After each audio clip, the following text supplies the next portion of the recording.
Matthew chapter 6, verses 31 to 33. So do not worry, saying, "What shall we eat? Or what shall we drink? Or what shall we wear?" For the pagans run after all these things, and your heavenly Father knows that you need them. But seek first his kingdom and his righteousness, and all these things will be given to you as well. So it says here, leave the animal skins outside. Almost as if to say we're wearing skins of animals. When we talk of animals, like say for example, what is the spirit? Because animals are spirits. Spirits are attitudes that we carry within ourselves. What is the spirit of a goat? Short temper. What else do they have? They like to poke people. Yeah. What is the spirit of a dog? If we're talking about those dogs are beautiful. I love them. We've had so many pets, and but what's the negative spirits of a dog?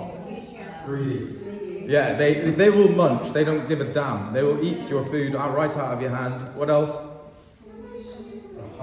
They will hump like mad.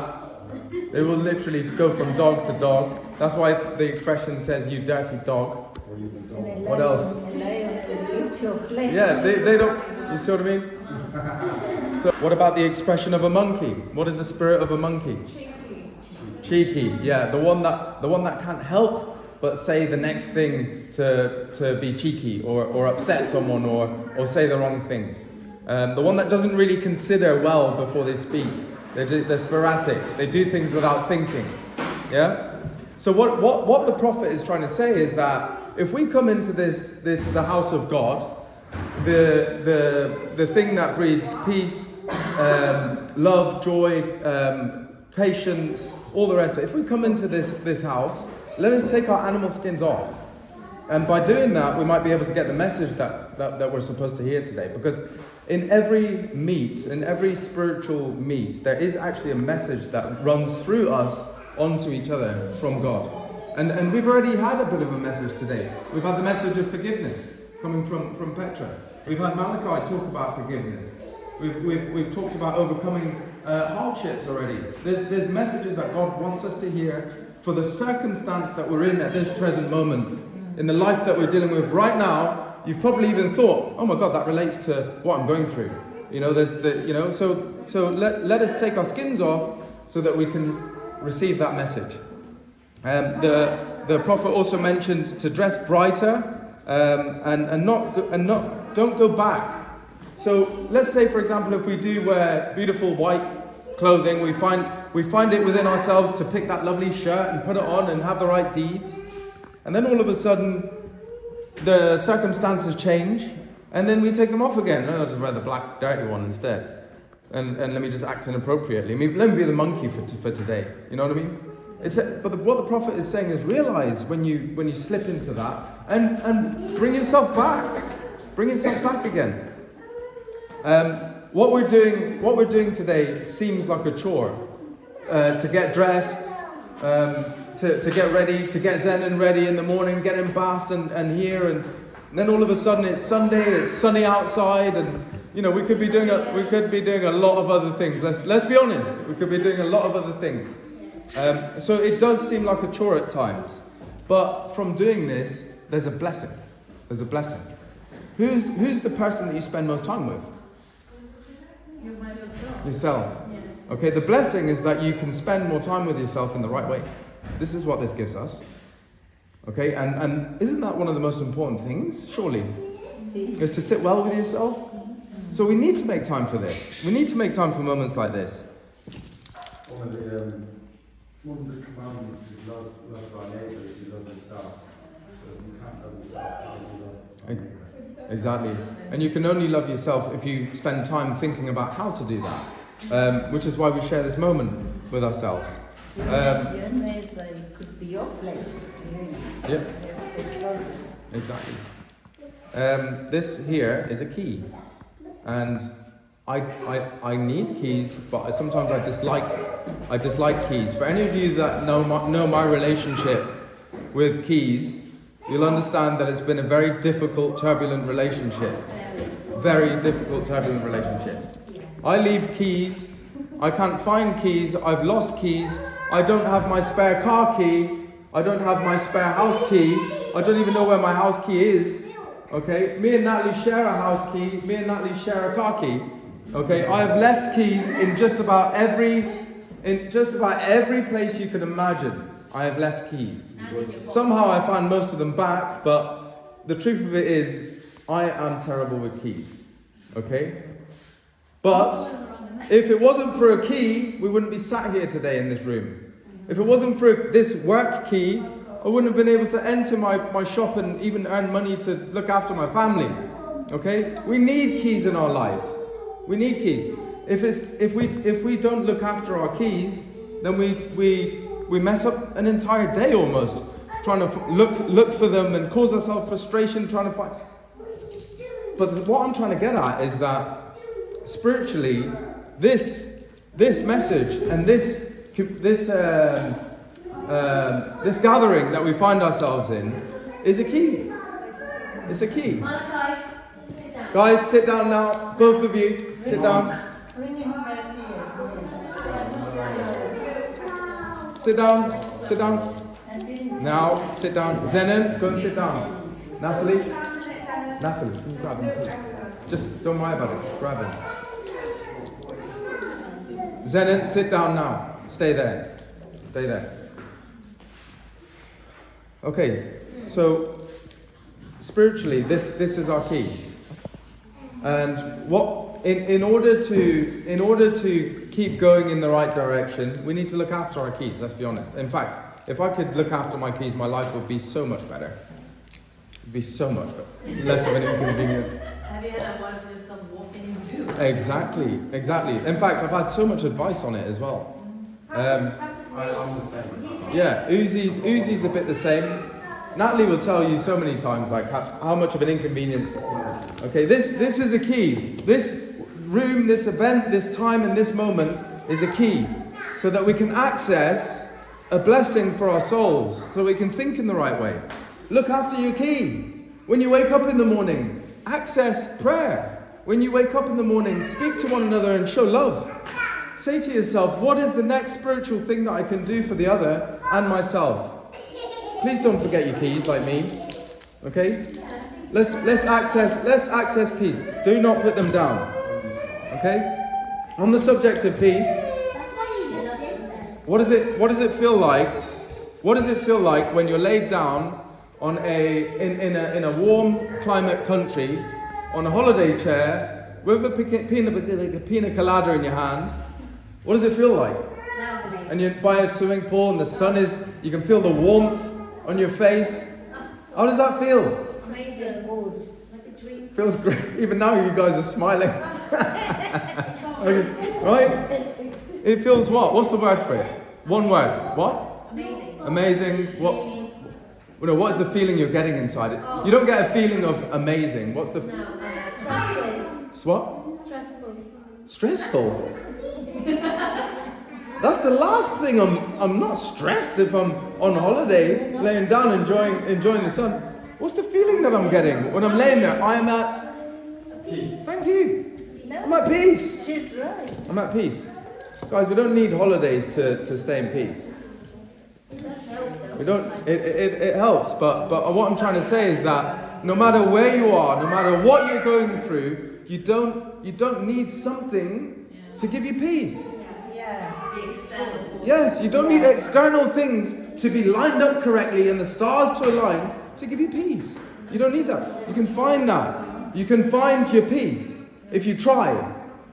If you try hard and you attach yourselves to the words that we're talking about of joy, peace, love, because that's what you all want. Yeah. That's really, if you look deep down into the core of yourself, that is really what you want. And if you attach yourselves and go deep enough into those spirits, then you will find peace. But allow yourself to access it. Allow yourself to access it. Okay? And peace in the on Google, it literally says free from disturbance. Right? Tranquility. It even says in the book that we've just been reading, I don't know if you realized the song that we just read, it says, my heart has no desire, right? to stay where doubt. My heart has no desire to stay where doubts arise. Okay, it's when we have doubt. It's when we have the unknown. It's when we have images played out in our minds of things that haven't even happened yet, that might be negative. That's when we lack up in peace. That's when we start lacking in peace. And it says, it's the message was nice and clear in the book. It says, my heart has no desire to stay where doubts arise and fears dismay. Stop fearing the things that have not happened yet. Stop fearing the things that have not happened yet. Stop having doubts about stuff that hasn't even happened yet. Instead, focus on accessing peace, love, joy, happiness. Forget about all that, because it's not even there. More than 90% of the stuff that we think of doesn't even come. Read it up. It's just a natural habit that we've got to submerge ourselves in deep thought of either hatred or upset or what he said or she said, or what they might say. It's not there for us. It's not there for us. As people of God, we follow the light. The light is understanding. The light is all the beautiful words that we've been sharing. So let's form a habit of that, because it's not like a light switch where I just go and switch it on and then all of a sudden I have peace. It's something that you have to work on. You have to work on it every single day. You have to make an effort to make peace. And then once we've got peace, what do? Once we have peace within ourselves, what do we do? Others that peace. What? Exactly. Thank you. Give it to others. Share that peace. How can I sit here in front of you with a big beautiful meal and just eat it by myself? No. I can't do that. If you found peace, if you found strength, if you found some sort of good direction that will cause convenience to others, give it. Share it. Let other people be uplifted from your energy and your newfound peace. Share it. It says here in verse 33, but seek first the kingdom and his righteousness, and all those things will be given to you as well. We spend too much time, 2 seconds guys, we spend too much time focusing on the things that we don't have. We spend too much time thinking about how to just make things work. What it says here is seek first the kingdom. We know what the kingdom is. The kingdom is all the qualities of the Spirit. Love, joy, and all the rest of it, right? So seek that and its righteousness. Act appropriately as well, so that your deeds don't catch up with you and spoil your peace. And if you do that, all things will be given to you. Meaning, if we're in that mindset, if we're in this mindset, it has to breed new successes and new victories and doors to open. If we're only in that mindset, but it takes work. We went for a run this morning. All of these things take work. It is not easy to try and obtain peace. It's not easy to be here, as we've already spoken about. It literally takes work. You need to sacrifice yourself, because you might have a feeling of not even want to be here, or wake up in the morning sometimes. But it takes work. You need to drag yourself out of it and put yourself in it. We met a guy this morning who's 96 years old. Peter White. It's a pleasure to meet you. The absolute inspiration. Yeah, he is an inspiration. Well done, bro. Inspiration. What a wonderful man. Yeah, we're a club. Are you doing the one on Saturday? Somewhere, mate. 10 kilometres. Yeah, that's it. Yeah, we That's do. a bit late though. That's 6 Back in your day, mate, you'd smash that, wouldn't you? Eh? You'd smash that in your day. What a leg. On our run this morning, we're all running, right? 96 years old. This guy's riding a bicycle like it's normal. I kid you not. Petra will tell you. Uzi will tell you. We've seen him this morning. Yeah, 10 miles a day. Yes, 10 miles a day he's doing at the age of 96. This guy's so old. His bloody eyelids are down here, right? I kid you not. Yeah, and he was smiling, and he says, the reason why I've got this mentality is because I was a Marine for more than 20 years. Right? What does that mentality breed? Hey, watch. We're all clapping for him. He does 10 miles every day. Do you think that sometimes he would have woken up and said and had the feeling of not wanting to do it? Do you think? Yes. Definitely. Definitely there's going to be those days where you wake up and you think, I'm not ready for the world today. Definitely he's had it. I can tell you that now. He's been doing that for 30 years, by the way. Consistently, he says. Okay? But what does it breed?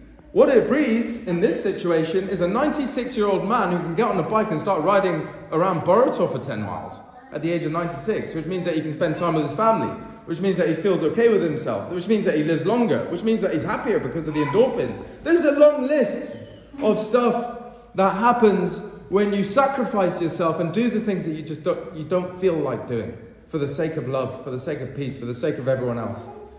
Make me feel guilty. Lastly, for all your trials and tribulations, I'd like to talk about the story of David and Goliath.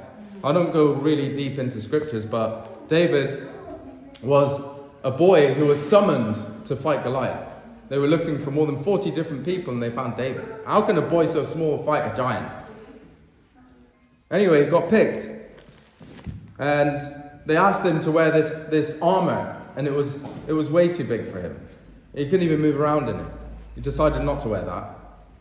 He decided something else because he was shown a message. His message was, go to the river, go to the stream, and pick up 5 stones. And then go back to Goliath and see if you can kill him. Okay? What is a stream? What is water in teaching? Words. What is the difference between sea water and river water? Good water. One you can drink and will give you life, and the other one is not, you can't put it, yeah? Sea is the worldly way of thinking. The stream is these words that we're sharing with each other. He got sent to the stream when there was a problem, when he was about to battle a giant. He actually got sent to a stream. Okay? And in that stream he picked up 5 stones, which represent the... Sorry, Dad. Apostle, prophet, evangelist, shepherd, and teacher. All of the things that construct this teaching. Okay? He picked up those 5 stones and he went to Goliath. He took one shot, hit him square in the middle of the forehead, and conquered him. What does that tell you? Some of the things in our life seem impossible. Like you just can't get over them. You think, how am I ever going to conquer this? Okay? But in those times, don't use our own way of thinking. Don't use our own cleverness. God is there. God moves mountains, it says. Okay? Go to the stream. Go to the teaching. Go to the priest. Go to the brothers and sisters. Grab your message from there and then go and conquer. And then go and conquer. Don't do it with your own devices. It will only end with self-sabotage and upset. Go to the stream, go to the teaching, and go and conquer then. And I promise you, you'll win. So that's all I have to say. Thank you. Shine.